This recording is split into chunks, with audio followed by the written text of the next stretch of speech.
Hello అందరికీ. నేను previous వీడియోలో చెప్పాను కదా, నాకు ఫీవర్గా ఉంది, అసలు ఏం తినబుద్ధి కావట్లేదు అనేసి. అందుకే ఈరోజు ఏదైనా లైట్గా ఫుడ్ చేసుకొని తిందామనేసి అయితే కర్డ్ రైస్ చేస్తున్నాను.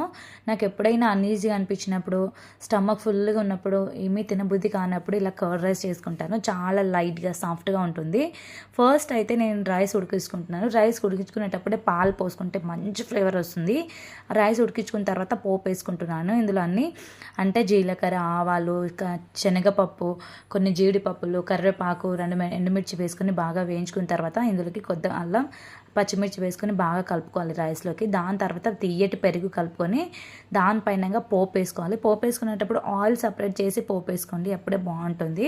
అండ్ దీనిపైన కొద్దిగా క్యారెట్ తురిమేసుకుంటున్నాను. మీ దగ్గర పొమోగ్రానేట్ ఉంటే పొమోగ్రానేట్ వేసుకోండి.